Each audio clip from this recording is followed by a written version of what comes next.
राम निवास। स्वागत है आपका बच्चों हमारे YouTube चैनल सार्थक साइंस एंड मैथ में। जैसा कि बच्चों आप सभी को पता है कि हमारी क्लास 10 की जो साइंस है उसके लेक्चर हमारे YouTube चैनल पर शुरू हो चुके हैं। तो बिना देरी किए हुए आप सभी हमारे YouTube चैनल से जुड़ जाइए। चलिए बच्चों, आज की इस क्लास के अंदर हम चर्चा करेंगे क्लास 10 विज्ञान। और इस लेक्चर के अंदर जो चैप्टर रहेगा आपका वो पाठ 1 है।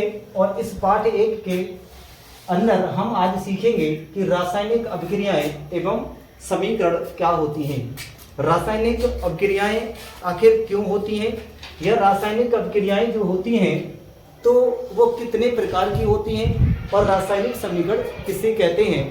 ठीक है, रासायनिक समीकरण कितने प्रकार की होती हैं। यहाँ पे आप देखेंगे कि रासायनिक अभिक्रियाएं क्या होती हैं। अगर हम रासायनिक अभिक्रियाओं की बात करें तो रासायनिक अभिक्रियाएं क्या होती हैं इसकी बात करें तो देखिए, परिभाषा की अगर हम बात कर लें तो परिभाषा क्या बना पाओगे इसकी। तो परिभाषा इसकी हो जाती है कि जब दो या दो से अधिक अभिकारक आपस में मिलकर के या क्रिया करके एक नए पदार्थ या नए उत्पाद का निर्माण करते हैं। तो इसकी हम परिभाषा ऐसे लिख सकते हैं, जब दो या दो से अधिक पदार्थ आपस में मिलकर एक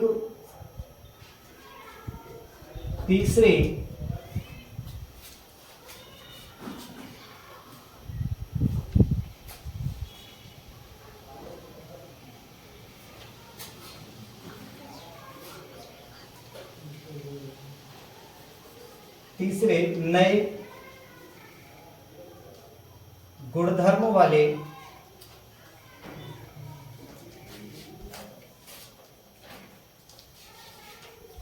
पदार्थ का निर्माण करते हैं।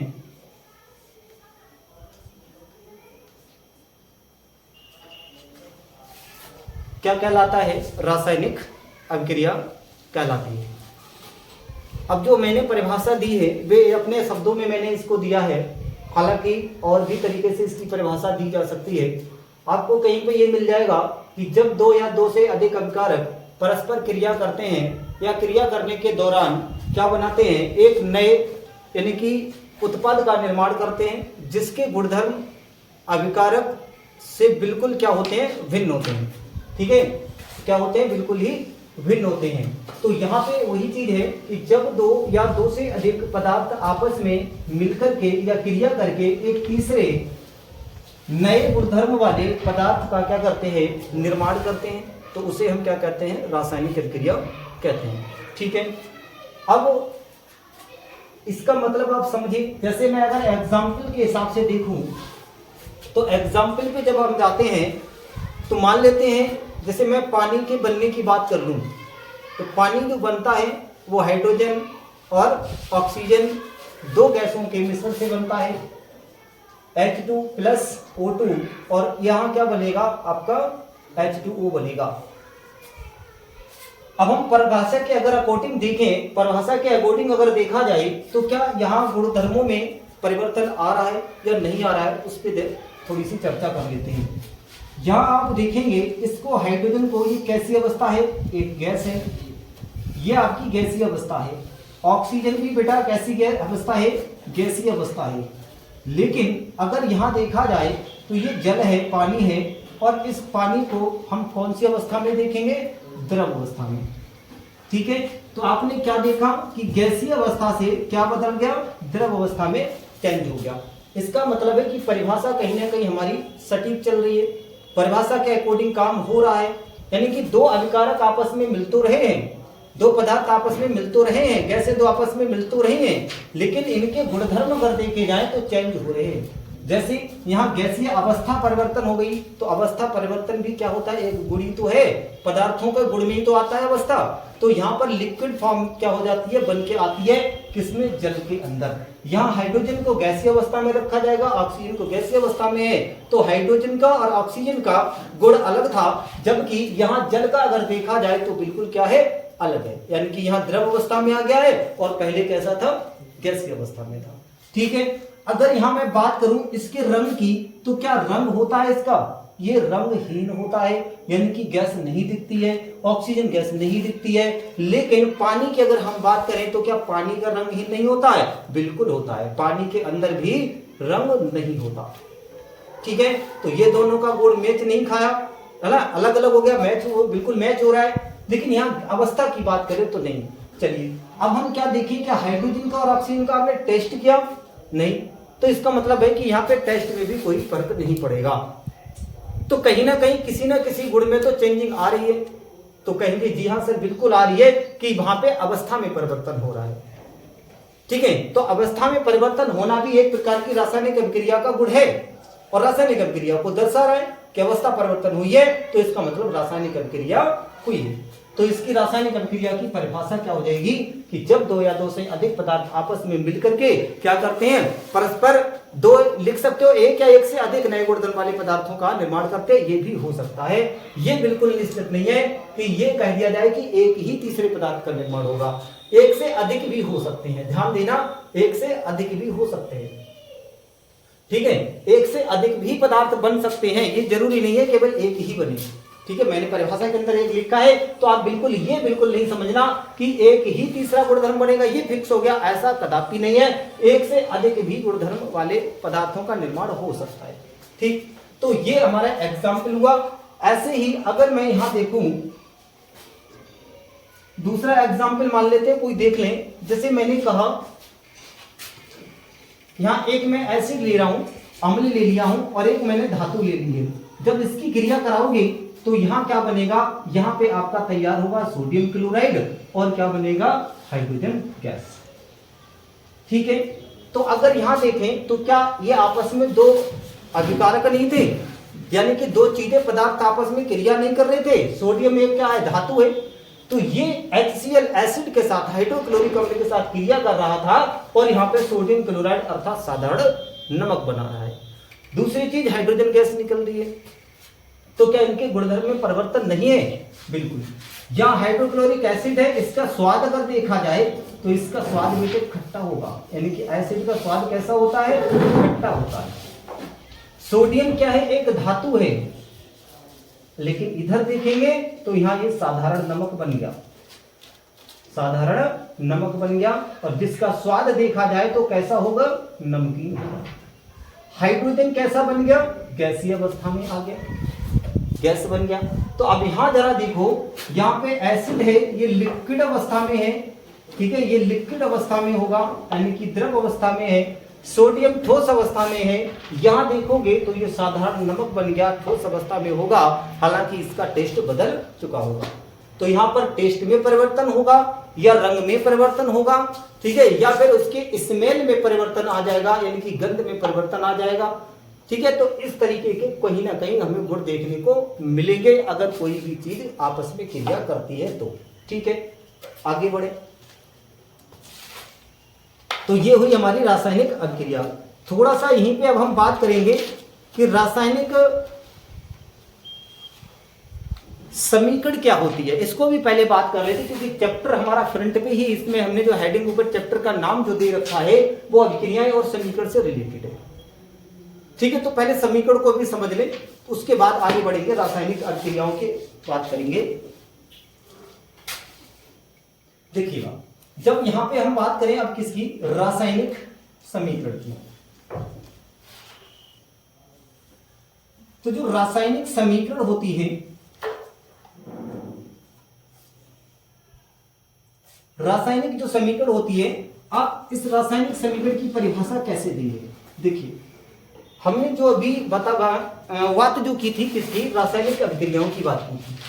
तो रासायनिक अभिक्रियाओं को मैंने यहां पे देखा कि किस तरीके से लिखा हुआ है, तो आप कहोगे सर आपने तो H2 लिखा है, O2 लिखा है, H2O लिखा है, इसका मतलब ये हाइड्रोजन होता है, ये ऑक्सीजन होता है, ये जल होता है। तो क्या हाइड्रोजन को शब्दों में नहीं लिख सकता था? क्या हाइड्रोजन को पकड़ कर रिएक्शन नहीं करा सकता था?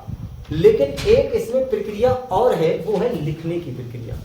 ठीक है, तो यहां पर अगर मैं रासायनिक समीकरण की बात करूं तो यहां पे क्या हो जाएगा, देखिए रासायनिक अभिक्रिया, इसकी परिभाषा ऐसे बना दोगे कि जो रासायनिक अभिक्रिया होती है, रासायनिक अभिक्रिया में तीर के बाईं ओर तथा तीर के दाईं ओर के अभिकारक तथा उत्पाद या उत्पादों को सांकेतिक या अणुसूत्र के रूप में लिखना ही क्या कहलाता है, रासायनिक समीकरण कहलाता है। ठीक है, क्या कहलाता है, रासायनिक समीकरण कहलाता है। समझ में आ चुका होगा कि जो रासायनिक अभिक्रिया होती है, उस रासायनिक अभिक्रिया में जो अभिकारक भाग ले रहे होते हैं या जो पदार्थ भाग लेता है, और जो उत्पाद तीसरा पदार्थ जो बनता है, या है ना, अभिक्रिया के दौरान जो पदार्थ बनता है, यानी अभिक्रिया के पूर्व और अभिक्रिया के दौरान जो भी चीज आपके सामने होती है, उस पदार्थ या अभिकारक बोलो या उत्पाद को बोलो, तीर के बाईं तरफ के जो होते हैं वो अभिकारक और तीर के दाईं तरफ के जो उत्पाद होते हैं, उनको सांकेतिक भाषा में या फिर सांकेतिक रूप में या फिर अणुसूत्र के रूप में लिखना ही क्या कहलाता है, रासायनिक समीकरण कहलाता है। वही लिखा है कि रासायनिक अभिक्रिया में तीर के बाईं ओर तथा तीर के दाईं ओर के जो अभिकारक होते हैं तथा जो उत्पाद होते हैं, उन उत्पादों को सांकेतिक या अणुसूत्र के रूप में लिखना बेटा क्या कहलाएगा, रासायनिक समीकरण कहलाएगा। ठीक है, क्या बोला जाएगा उसको, रासायनिक समीकरण कहलाएगा या कहा जाता है।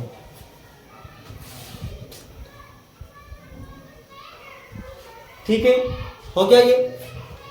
अब थोड़ा हम बात किसकी करेंगे, इसी के अभी छोटा सा ये टॉपिक है रासायनिक समीकरण, इसको यहीं समेट देंगे, फिर कहानी पूरी रासायनिक अभिक्रिया के ऊपर चलेगी।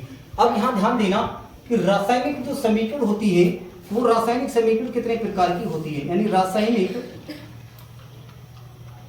समीकरण के प्रकार, समीकरण के प्रकार। तो रासायनिक समीकरण के जो प्रकार होते हैं वो कितने होते हैं, तो ध्यान रखना ये दो प्रकार की होती है। रासायनिक समीकरण कितने प्रकार की होती हैं, दो प्रकार की होती हैं। कौन कौन सी होती है, तो नंबर 1 में जवाब दोगे कि संतुलित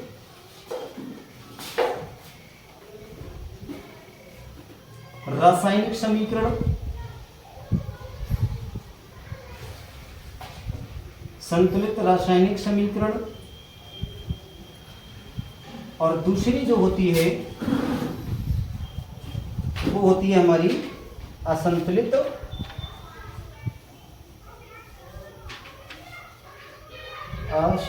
रासायनिक समीकरण, असंतुलित रासायनिक समीकरण।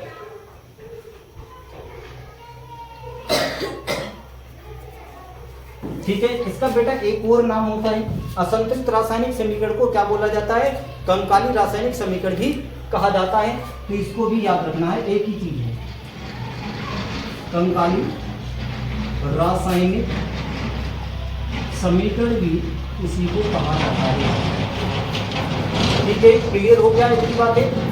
संतुलित रासायनिक समीकरण। नंबर 2 असंतुलित रासायनिक समीकरण। ये क्या है? ये रासायनिक समीकरण के प्रकार है। क्या है बोलो? रासायनिक समीकरण के प्रकार है। कितने प्रकार होते हैं भैया रासायनिक समीकरण के? 2 प्रकार होते हैं, संतुलित और असंतुलित या फिर कंकाली रासायनिक समीकरण। क्लियर हो गया? चलिए अब हम देखें। अब ये तो हमने बताया कि संतुलित रासायनिक समीकरण एक होती है सर, और दूसरी हमारी जो होती है वो असंतुलित रासायनिक समीकरण होती है। जरा इनके बारे में भी बता दीजिए कि संतुलित रासायनिक समीकरण कौन सी होती है और असंतुलित रासायनिक समीकरण कौन सी होती है। तो एक बात याद रखना, संतुलित रासायनिक समीकरण वो समीकरण होती हैं, जैसे मैं बीच में खड़ा हूं, एक मेरा हाथ ये राइट हैंड है, ये लेफ्ट हैंड है, ठीक है। राइट हैंड साइड के जो भी अभिकारक होंगे जो आपस में क्रिया कर रहे होंगे, और क्रिया करने के बाद में जो लेफ्ट साइड में बन के जो निकल रहा होगा, जो उत्पाद बन रहे होंगे, तो जो अभिकारक होंगे वो और जो उत्पाद होंगे वो दोनों तरफ के, तीर के बाईं तरफ और तीर के दाईं तरफ जो अभिकारक और जो उत्पाद होंगे, उन अभिकारक और उत्पादों के परमाणुओं की संख्या क्या होना चाहिए? बराबर होनी चाहिए। या आप तत्व बोल लो, है ना। वैसे तो तत्व ज्यादा उचित होता है कि तीर के बाईं तरफ और तीर के दाईं तरफ अभिकारक तथा उत्पाद की दोनों के तत्वों की क्या होनी चाहिए? संख्या बराबर होनी चाहिए। ठीक है, दोनों के तत्वों की संख्या क्या होनी चाहिए? बराबर होनी चाहिए। तो उसे क्या बोलते हैं भाई? रासायनिक कौन सी समीकरण बोलेंगे? संतुलित रासायनिक समीकरण कहा जाता है। ठीक है, उसको क्या बोलेंगे? संतुलित रासायनिक समीकरण कहा जाता है। अब असंतुलित रासायनिक समीकरण मुझे लिखाने की जरूरत है नहीं, अपने आप कर सकते हो अगर ये याद हो गया। ये तो मुझे याद ही हो गया। क्या बोला? फिर क्या बोला बताओ? किसी भी रासायनिक समीकरण के अभिकारक तथा उत्पाद के, अभिकारक तथा उत्पाद के, या यूं कहिए कि तीर के बाईं तरफ तथा तीर के दाईं तरफ अभिकारक और उत्पाद के तत्वों की संख्या क्या हो? समान हो। ठीक है, कैसी हो? समान हो। उसे क्या बोला जाएगा? संतुलित रासायनिक समीकरण कहा जाएगा। बात आ गई असंतुलित रासायनिक समीकरण की, तो इसके अपोजिट बना दो। किसके? संतुलित रासायनिक समीकरण के। तो इसका मतलब क्या हो जाएगा कि तीर के दाईं ओर तथा तीर के बाईं ओर, या तीर के बाईं ओर तथा तीर के दाईं ओर अभिकारक तथा उत्पाद के दोनों के तत्वों की संख्या जब आपस में बराबर नहीं होती है, तो ऐसी रासायनिक समीकरण को हम रासायनिक समीकरण कौन सी बोलेंगे? असंतुलित रासायनिक समीकरण बोलेंगे, या फिर बोलो तो कंकाली रासायनिक समीकरण बोलेंगे। ठीक है, तो एक बार इसको भी लिखना चाहो लिख दो। ये कौन सी समीकरण होती है? हम कहेंगे कि जिसमें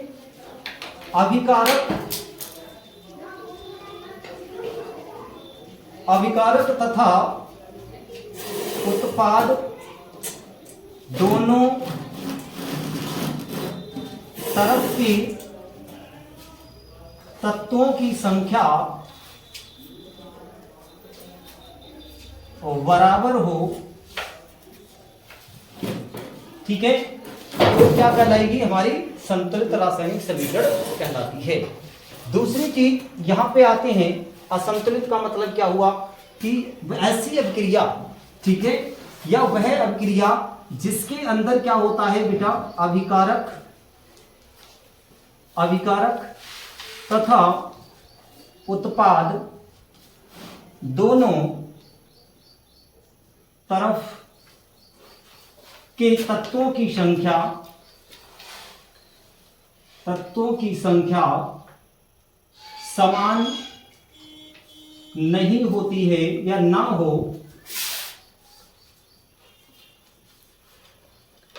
तो उसे हम क्या कहेंगे? असंतुलित रासायनिक समीकरण कहेंगे। ठीक है, तो इसे हम क्या बोलेंगे? असंतुलित रासायनिक समीकरण बोलते हैं। बोलो, क्लियर हो गया यहां तक? अब मैं एक एक एग्जाम्पल और लिख दे रहा हूं इनका, उसको ध्यान में देना। जैसे असंतुलित रासायनिक समीकरण की जब बात आती है,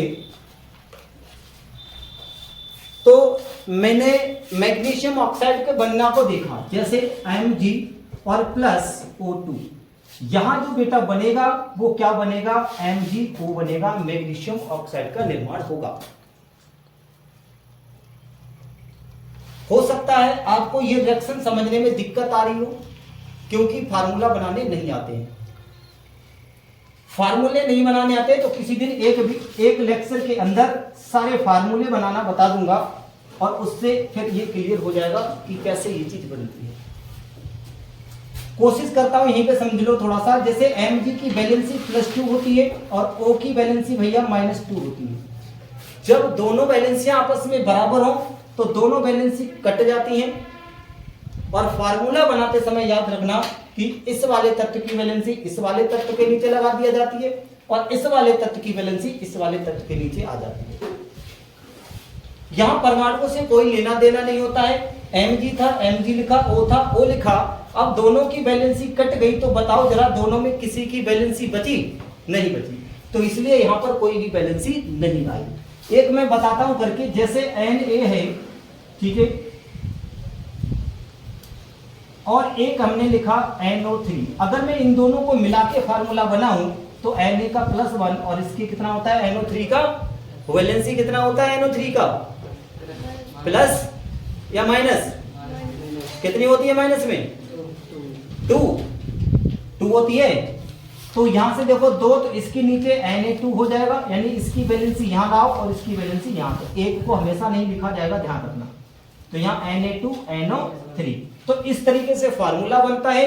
ऐसे ही यहाँ पे अगर हमने देखा तो क्या देखा, magnesium plus oxygen giving that MgO, अर्थात मैग्नीशियम ऑक्साइड। ठीक है, ये मैग्नीशियम ऑक्साइड का फार्मूला है। अब ये मैग्नीशियम ऑक्साइड का फार्मूला जब बना तो एक बार हम इनके अविकारक के तत्वों पे और उत्पाद के तत्वों पे थोड़ी सी नजर डाल लेते हैं। यहां देखेंगे मैग्नीशियम एक तत्व है एंड ऑक्सीजन यहाँ पे दूसरा तत्व है।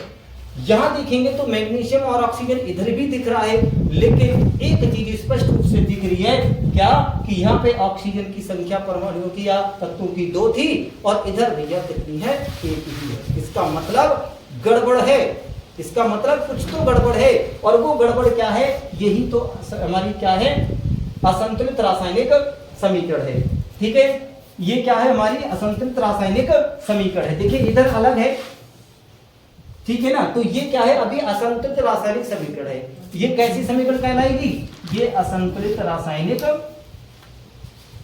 समीकरण कहलाएगी। अगर इसको हम क्या करें, वैलेंस कर लें, संतुलित कैसी होगी, तो इसको क्या करना पड़ेगा, इसको वैलेंस करना पड़ेगा, अर्थात संतुलित करना पड़ेगा। संतुलित कौन सी विधि को अपनाते हैं 10th क्लास में, हिट एंड ट्रायल विधि। हिट एंड ट्रायल विधि यानी कि मार मारी, ऐसे मान लो, मार मार के सही करो। MgO2 बनके क्या बना, MgO। अब यहां देखो ऑक्सीजन की संख्या कितनी है, 2, इधर कितनी, 1। क्या करोगे, करेंगे क्या, 2 से गुणा करेंगे। इसी को हिट एंड ट्रायल विधि कहते हैं, गुणा करने की विधि है। तो 2 से गुणा किया, ऑक्सीजन तो 2 हुआ, लेकिन मैग्नीशियम भी 2 गुना हो गया, Mg भी तो 2 हो गया। अब यहाँ Mg कितना है, 1 ही है, तो यहाँ कितना करोगे Mg, 2। अब 2 करने के लिए क्या करोगे, इधर 2 से गुणा कर दोगे। तो यही अब क्या बन गई, संतुलित रासायनिक समीकरण हो गई। तो समझ में आ गई होगी। तो यहाँ से अब इसको मैं यहाँ लिख दूं, तो ये संतुलित रासायनिक समीकरण इसकी क्या बनी, Mg प्लस O2, और यहाँ बन जाएगा 2MgO। बोलो ये कैसी समीकरण हो गई है, ये हो गई संतुलित समीकरण। ठीक है, इसको हम क्या बोलेंगे, संतुलित रासायनिक समीकरण बोलेंगे। तो दोनों को एग्जाम्पल के हिसाब से देखा और जान भी गए, और हो सकता है मेरे हिसाब से अब सीख भी चुके होंगे। ठीक है, एक बार रिवाइज कराता हूं, फिर आगे बढ़ता हूं। रासायनिक क्रिया क्या होती है, जब 2 या 2 से अधिक अभिकारक आपस में क्रिया करके एक या एक से अधिक नए गुणधर्म वाले पदार्थों का निर्माण करते हैं, रासायनिक अभिक्रिया कहलाती है। रासायनिक समीकरण किसे कहते हैं, तो रासायनिक समीकरण का मतलब ये होता है कि रासायनिक अभिक्रिया के जो तीर के बाईं ओर और तीर के जो दाईं ओर, यानी कि अभिकारक और जो उत्पाद होते हैं, ठीक है, उनको किस रूप में लिखना होता है, उनको या तो आप सांकेतिक रूप में लिखिए या फिर अणुसूत्र में लिखने की जो प्रक्रिया है, जो विधि होती है, उसे हम क्या कहते हैं, रासायनिक समीकरण कहते हैं। बात आती है कि रासायनिक समीकरण के भी प्रकार होते हैं क्या, तो जी बिल्कुल दो प्रकार होते हैं, एक असंतुलित रासायनिक समीकरण होती है, एक हमारी संतुलित रासायनिक समीकरण होती है।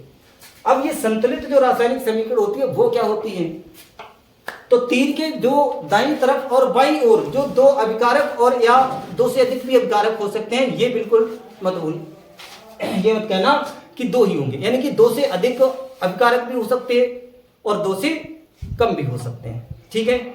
तो अभिकारक हम बात कर रहे हैं किसकी, संतुलित रासायनिक समीकरण। तो संतुलित रासायनिक समीकरण में जो अभिकारक होंगे और जो उत्पाद होगा, अभिक्रिया के दौरान जो उत्पाद बनेगा वो जो बना है वो, और जो अभिकारक जो भाग ले रहे थे क्रिया में, वो दोनों के आपस में तत्वों की संख्या क्या होनी चाहिए, बराबर होनी चाहिए।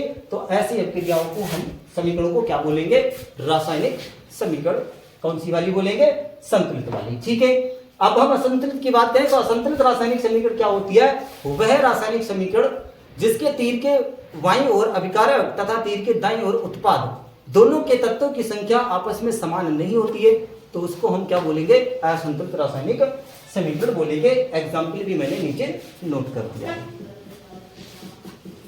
ठीक है, क्लियर। तो सबसे पहले मैं रासायनिक अभिक्रियाओं के प्रकार की बात करूं तो इसके अंदर आपको कितने प्रकार पढ़ने को मिलेंगे, 5। तो वो 5 कौन कौन से होते हैं जरा बताएंगे। नंबर 1 संयोजन,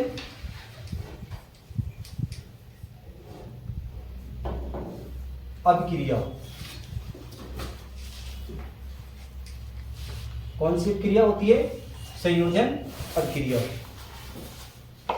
नंबर 2 पे कौन सी आती है, वियोजन अभिक्रिया।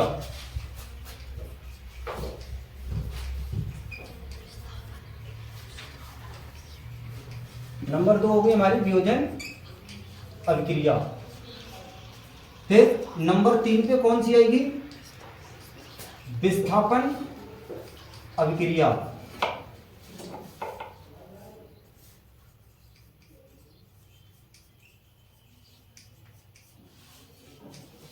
नंबर 4 पे द्विविस्थापन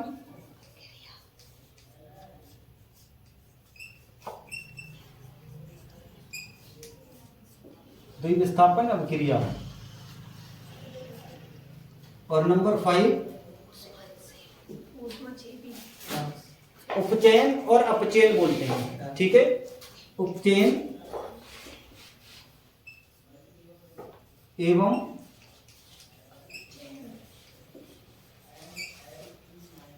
अपचयन अभिक्रिया।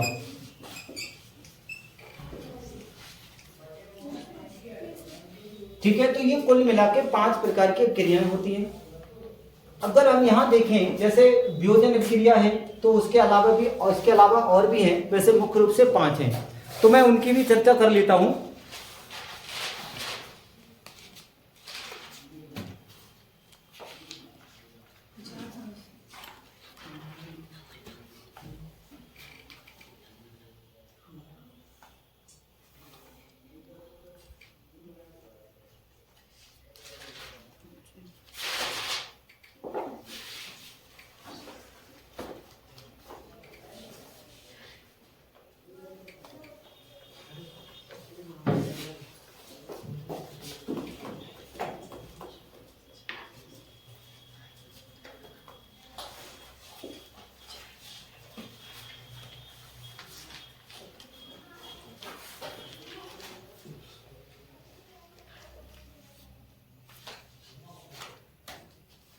ठीक है, चलो मैं कुछ इसके अलावा और थोड़ी सी बात करता हूं, जैसे अभिक्रियाएं और भी हैं, तो इसमें एक आपकी अभिक्रिया जो शामिल है और उसको हमें प्रतिस्थापन या विस्थापन एक ही चीज है, ठीक है। प्रतिस्थापन को विस्थापन भी कहते हैं, इस चीज का ध्यान रखना। अगर विस्थापन पूछे या फिर आपसे प्रतिस्थापन बोलिए, ठीक है, तो एक ही बात है, प्रतिस्थापन और विस्थापन, ठीक। यहाँ पे एक चीज और है, संयोजन। संयोजन या फिर इसको हम क्या बोल सकते हैं, योगात्मक अभिक्रिया। क्या बोल सकते हैं, योगात्मक अभिक्रिया बोल सकते हैं। योगात्मक अभिक्रिया भी इसी को बोलेंगे। अब यहाँ पे कुछ और अभिक्रियाएं हैं तो मैं उनसे थोड़ी सी आपको परिचय करा देता हूं। तो देखिए, इसके बाद अब हमारी जो अभिक्रिया आती है उसमें एक उत्क्रमणीय अभिक्रिया होती है, ऊष्मीय अभिक्रिया होती है। ठीक है, तो ऊष्मीय अभिक्रिया हम यहां पढ़ लेंगे वियोजन के अंदर। ठीक है, जो ऊष्मीय वियोजन है, प्रकाशीय वियोजन है, तापीय वियोजन है, तो वो इस वियोजन अभिक्रिया के अंदर हम देख लेंगे। ठीक है, तो इसके बाद और जो बचती हैं, जैसे हमने कहा कि उपचयन एवं अपचयन अभिक्रिया, तो यहीं पे आपको एक मिल जाएगी रेडॉक्स अभिक्रिया। ठीक है, कौन सी मिलेगी? रेडॉक्स अभिक्रिया पढ़ने को मिलेगी। अब जो रेडॉक्स अभिक्रिया होगी वो किस तरीके की अभिक्रिया होगी, इसकी बाद में चर्चा करेंगे एक एक करके डिटेल में। तो यहां हम इसका नाम 6 दे दें क्या? ठीक है, 7 नंबर पे अगर देखें, रेडॉक्स के अलावा इसमें एक अनुत्क्रमणीय अभिक्रिया आती है और एक उत्क्रमणीय अभिक्रिया भी शामिल होती है। तो अनुत्क्रमणीय अभिक्रिया, अनुत्क्रमणीय अभिक्रिया भी आएगी इसी के अंदर। ठीक है, 8वें नंबर पे अगर देखें तो इसमें एक उत्क्रमणीय अभिक्रिया भी होगी, उत्क्रमणीय अभिक्रिया भी शामिल आ जाती होती है इसके अंदर।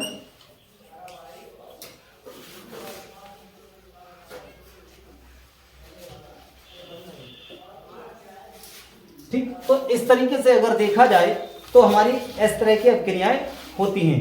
एक हमारी अपघटन, ठीक है, अपघटन अभिक्रिया होती है। तो अपघटन अभिक्रिया का भी मतलब हम आगे चल के देख लेंगे इसमें। चलो मैं लिखा देता हूं अपघटन अभिक्रिया। अपघटन अभिक्रिया भी होगी इसी के अंदर।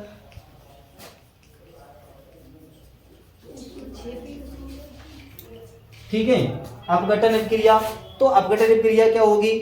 और इसके बाद में वियोजन तो मैंने लिखा ही दिया है, वियोजन अभिक्रिया।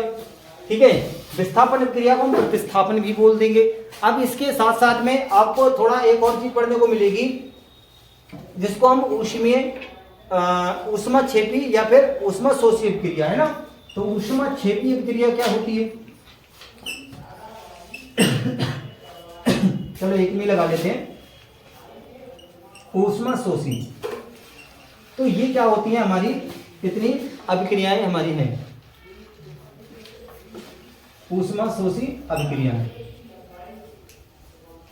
ठीक, तो ये कुल देखी जाए तो 10 लगभग के हमारी क्या निकल के आ गई है, अभिक्रियाएं आ गई। और छोटी मोटी जहां पे बात होगी वो उसको हम उन्हीं के अंदर कवर कर लेंगे, है ना। तो इतने प्रकार की हमारी अभिक्रियाएं होंगी, इनको भी देखेंगे। लेकिन मेन रूप से ये मुख्य रूप से 5 है। एनसीईआरटी के अकॉर्डिंग देखें तो ये 5 सही से ढंग से मिलेंगी मुख्य हेडिंग के रूप में। बाद बाकी इसके अंदर पढ़ने को मिल जाएगी ये सारी चीजें। चलिए अब हम देखते हैं कि संयोजन अभिक्रिया किसे कहते हैं। तो पहले हमारी संयोजन थी, संयोजन अभिक्रिया।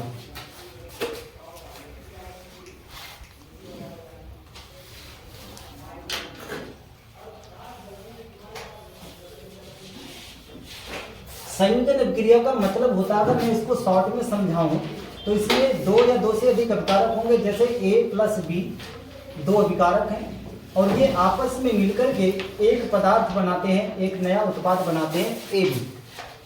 ठीक है, तो इस तरीके से हम इसको समझ सकते हैं। अब इसकी परिभाषा क्या बन जाएगी, जरा उस पर नजर डालते हैं। तो इसकी परिभाषा कुछ इस तरीके से हम लिख सकते हैं कि ऐसी अभिक्रिया जिसमें 2 या 2 से अधिक अभिकारक, इसके आगे लिखोगे कि ऐसी अभिक्रिया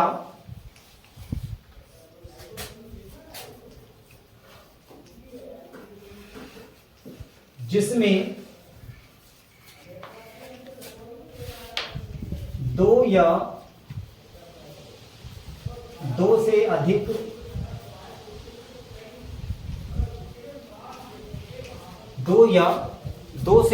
अधिक अभिकारक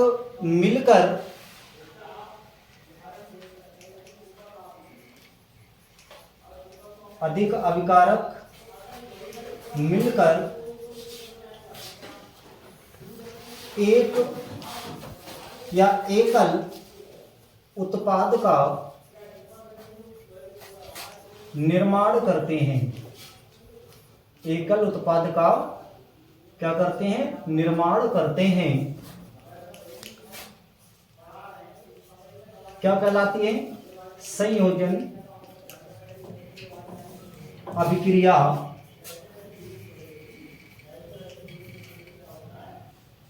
या इसको योगात्मक भी बोल देते हैं। क्या बोल देते हैं? योगात्मक अभिक्रिया कहलाती है। योगात्मक अभिक्रिया कहलाती है।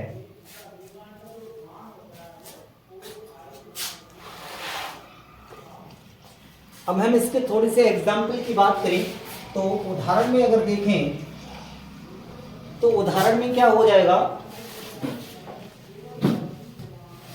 जैसे मान लो कि मेरे पास में क्या है, कैल्शियम ऑक्साइड है। ये क्या होगा, कैल्शियम ऑक्साइड जो होता है इसका अगर नाम देखें तो इसको हम कहते हैं बिना बुझा हुआ चूना। ठीक है, कैसा चूना है? बिना बुझा हुआ चूना हो गया। अर्थात कहने का मतलब है ये कैल्शियम ऑक्साइड। और याद रखना आपको यहाँ पर ऐसे करके शॉर्ट में एक चीज लिखी मिलती है, ऐसे कभी कभी एस या यहाँ एल बना होगा, ठीक है, या फिर यहाँ पर जी बना होगा। तो ये क्या होते हैं, तो मैं आपको 3 संकेत बताऊंगा, एस जी एल।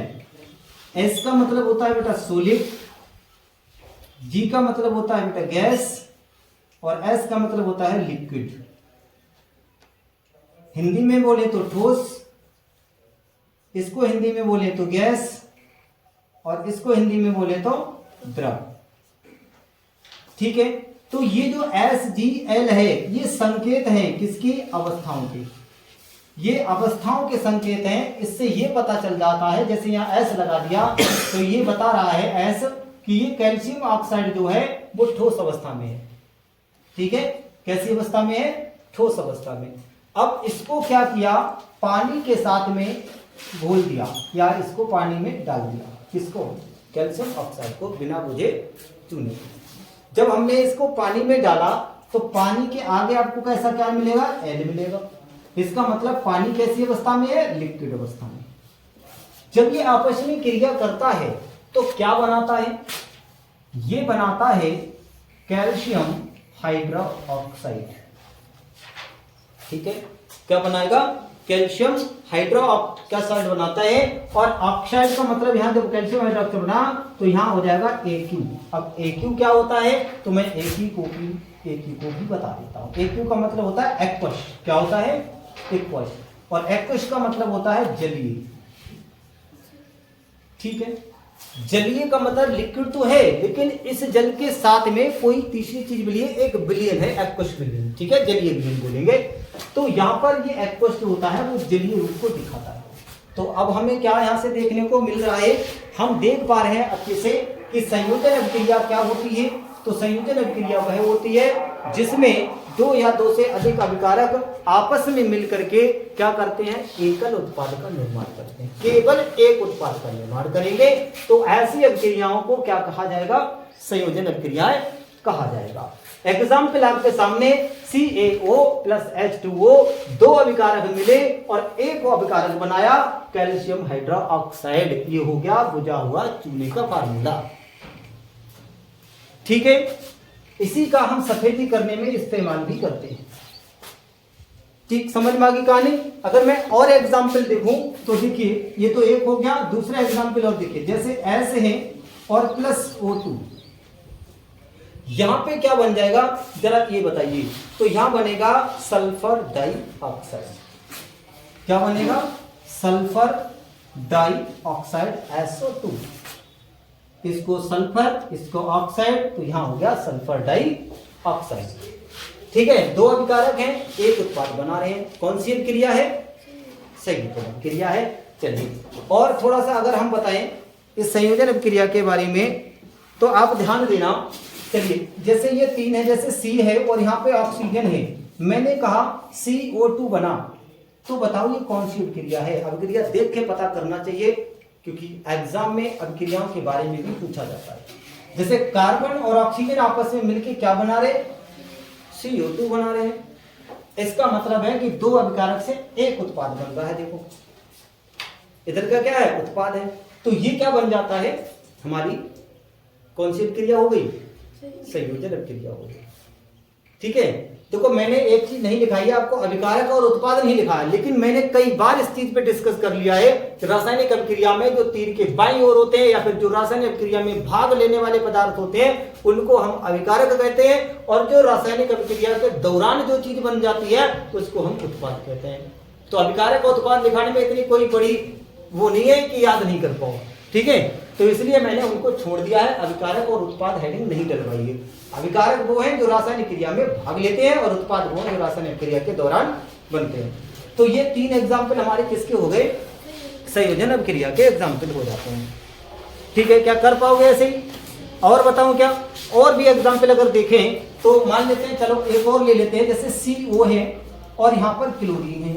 अगर इसका एग्जाम्पल देना तो बताओ क्या बनेगा, यहां पे बताओ जल्दी से क्या बन जाएगा। CO को अच्छा बताएगा कोई बच्चा कि CO क्या इसका फार्मूला है? CO होता है कार्बो है, किसका होता है? एक तो होता है देखो कार्बन डाइऑक्साइड, लेकिन CO नहीं है, ये होता है कार्बन मोनोऑक्साइड का formula. CO carbon monoxide, CO2 carbon dioxide. ठीक है, CO2 होता तो बताओ कार्बन डाइऑक्साइड होता, अब CO है तो कार्बन मोनोऑक्साइड है, दोनों में अंतर रहेगा, CO को कार्बन मोनोऑक्साइड और CO2 को कार्बन डाइऑक्साइड। Cl2 से क्रिया यानी कि क्लोरीन से क्रिया। अब क्लोरीन से जब क्रिया करेगा तो बताओ जरा यहाँ क्या बनेगा, कार्बोनिल क्या हो जाएगा, ये इसका नाम कार्बोनिल क्लोराइड बनाएगा। अब कार्बोनिल क्लोराइड बनाएगा तो देखो क्या बनेगा, यानी कि CO और Cl2 ही बनेगा। इसको कार्बोनिल क्या बोलेंगे, क्लोराइड का नाम देंगे। ठीक है, और एग्जाम्पल बताएं क्या, इतने काफी हैं। ठीक है, तो इतने एग्जाम्पल सारे हो गए मेरे हिसाब से, अब अच्छे से समझ में आ गया होगा। सभी 4-5 एग्जाम्पल है, चारों एग्जाम्पल में देखो एक एक उत्पाद ही बन के तैयार हो रहा है। तो जहां एकल उत्पाद का निर्माण हो रहा हो वहां कौन सी क्रिया, संयोजन क्रिया। कौन सी क्रिया, वहां संयोजन क्रिया।